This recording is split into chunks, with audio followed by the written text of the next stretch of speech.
What can your imagination help create? Maybe you consider yourself an artist or a designer. Perhaps you like to create edible masterpieces or funky machines or even a piece of music. Those are all amazing ways to use your imagination. But maybe you don't feel like you're creative. Maybe your stick figures look more like a pile of twigs, and when you try to play an instrument, the dog goes into hiding. Truth is, we are all made in God's image to reflect a little bit of who God is.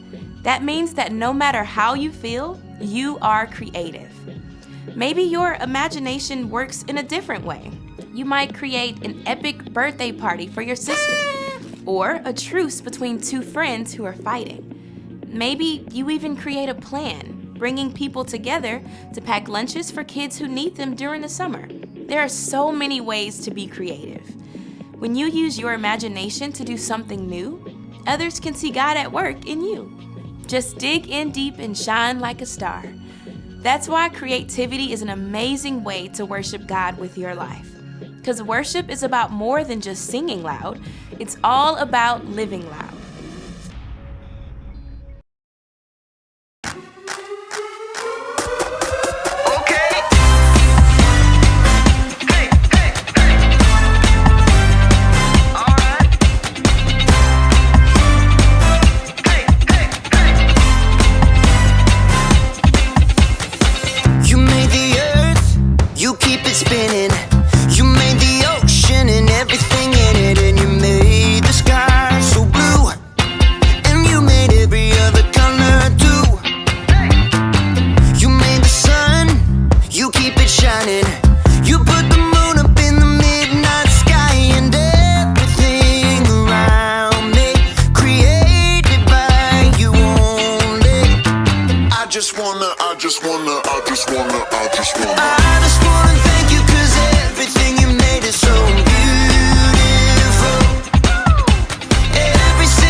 Hey, welcome to Story Lab. This week, we're talking about creativity, while we take a look at the story of how everything began.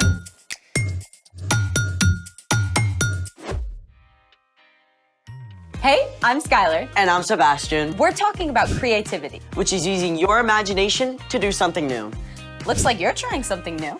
It's supposed to be Actually, what do you think it is? Sea monster? No, it's supposed to be me. Oh. I'm a terrible artist. Hey, you don't need to be a great artist to be creative. You can find unique ways to solve problems or encourage people or create something no one has ever seen before. That's a relief. Actually, today's guest creates things no one has ever tasted before. I like the sound of that. His name is Mac. He makes amazing cakes and treats. Please tell me he's going to bring in some of his creations. Yep.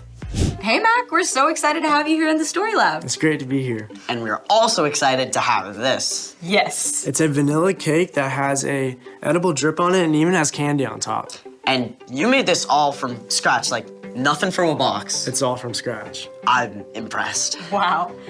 So how did you get started baking? Well, I just made cookies one night during COVID and it was really fun. So how did baking turn into such a big thing for you? Well, one of my mom's friends actually had an anniversary coming up and she asked me to make her a cake. And once she posted it, it kind of just started from there. What do you enjoy most about baking? I really enjoy decorating and bringing smiles on people's faces, especially during COVID. All right, so what are some of your favorite bakes? Definitely a 10-year anniversary cake I did for this amazing organization called Heart for Africa. Basically, they asked me to make this huge 3-tiered cake. It had so much candy and even had donuts on it, but it was so much fun. That is awesome. What would you say to kids who want to discover their own creativity? I would say that anyone can be creative, and if you have an idea, don't be scared to keep pursuing it. Is there any chance we could try making this cake deliciousness for ourselves? Sure thing. All right, let's all say it. Let's make it! Okay, so first we have this pink icing, and this is called a rosette tip. So first thing we're gonna do is just make a small circle right here. You wanna try? Sure. Okay, Awesome. there you go. Okay, next we'll take this yellow color, and this is called a French tip. Then we'll just basically dot with this right here.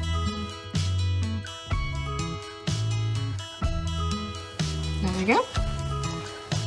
And there we go. Look at that. Awesome. Next, we have this orange color, and it's just a circle tip.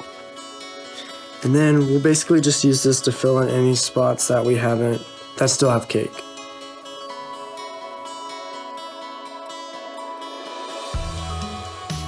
There we go. Okay, is it sprinkle time? I think it is. Pass them over. Hey, you go first. Alrighty. A little bit.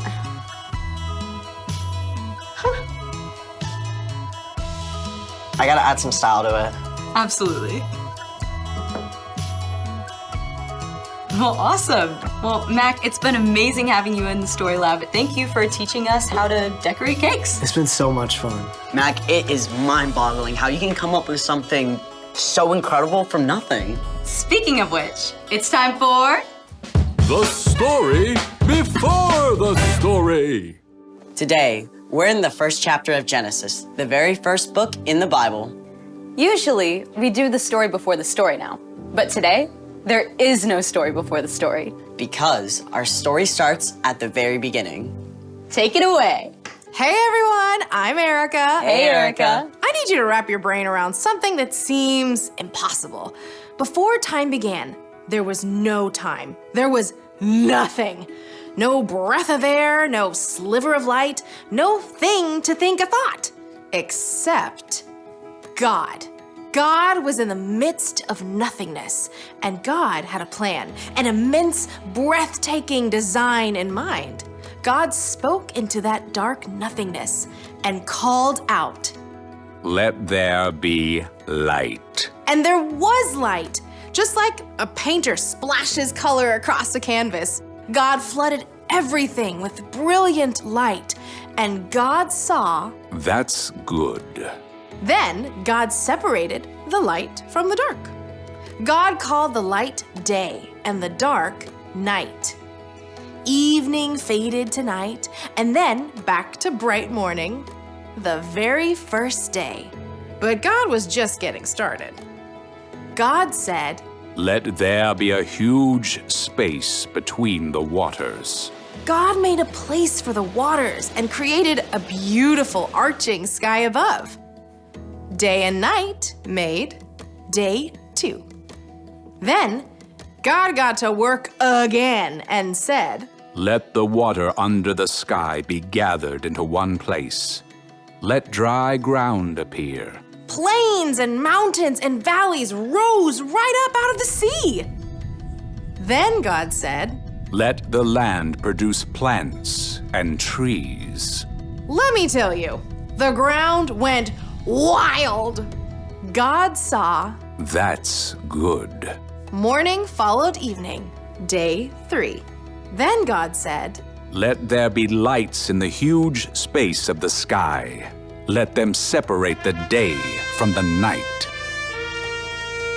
God hung up the sun and sent the earth spinning around it. God set the moon in place and flung the stars and planets into the deep reaches of space. Okay, I gotta geek out for just a minute. You know how ginormous our solar system is? Well, it would take 2 years traveling at the speed of light to cross it. But then, think of our galaxy, the Milky Way. If the Milky Way were the size of the United States, our entire vast solar system would be as tiny as a teacup. And astronomers believe there could be 2 billion galaxies. Yeah, that's how immense and creative our God is. God looked at all the amazingness and saw That's good. evening and morning made day 4. Now, God was really on a roll. On day 5, God said, Let the seas be filled with living things. Let birds fly above the earth across the huge space of the sky. and on day 6, God said, Let the land produce every kind of living creature. and God stepped back and saw. That is good. But day 6 wasn't finished yet. In all this incredible world God had made, there was nothing quite like God. So God said, Let us make human beings so that they are like us. Let them rule over the fish and the birds and all the creatures. God made people to reflect a little bit of who God is to the world. God's compassion and joy and creativity. God said, Have children, so there will be many of you.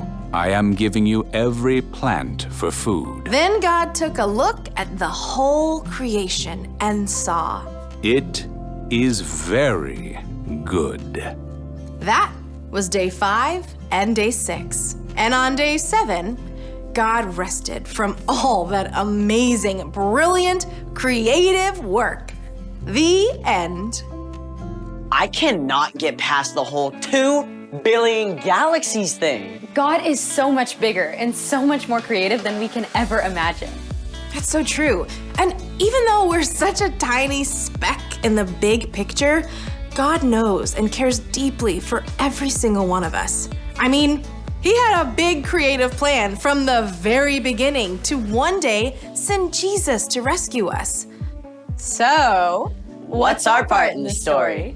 Well, God made you. And what's more, you're created to reflect a little piece of who God is to the world around you. God is endlessly creative, which means that whether or not you feel like it, you are creative. maybe you can paint or draw or make up songs. But maybe your creativity is a little different, like figuring out unique ways to encourage your friends, Or solving complicated problems. or making peace between people who disagree. Creativity can look like so many different things. If you aren't sure how God wired you to be creative, ask God to show you. And ask your friends and family too. Yeah, they may see something that you don't. I think you got it. Guess what? I'll see you next time. Bye, Erica. So here's the thing. God created you so you can be creative. I'm extremely glad that God made Mac to be creative. I know, right? Thanks for joining us in the Story Lab. See you next time. Oh, God. I know. Cheers.